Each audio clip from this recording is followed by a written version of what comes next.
एक बार एक लड़की ने अपने पिता से पूछा कि पापा, मैंने आपको कभी रुलाया है क्या?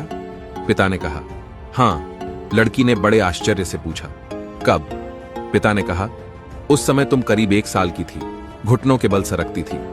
मैंने तुम्हारे सामने पेन, पैसा और खिलौना रख दिया था, क्योंकि मैं ये देखना चाहता था कि तुम तीनों में से किसे उठाती हो। तुम्हारा चुनाव मुझे बताता कि बड़ी होकर तुम किसे अधिक महत्व देती। जैसे पैसे मतलब संपत्ति, पेन मतलब बुद्धि और खिलौना मतलब आनंद। मुझे सिर्फ तुम्हारा चुनाव देखना था। तुम एक जगह स्थिर टुकुर टुकुर उन तीनों वस्तुओं को देख रही थी और मैं तुम्हारे दूसरी ओर खामोश बैठा, बस तुम्हें ही देख रहा था। तुम घुटनों और सांसों के बल सरकती आगे बढ़ी, मैं अपनी सांसें थामे बस तुम्हें ही देख रहा था, और क्षण भर में ही तुमने तीनों वस्तुओं को आजू बाजू सरका दिया और उन्हें पार करती हुई आकर सीधे मेरी गोद में आकर बैठ गई। मुझे ध्यान ही नहीं रहा कि उन तीनों वस्तुओं के अलावा तुम्हारा एक चुनाव मैं भी तो हो सकता था।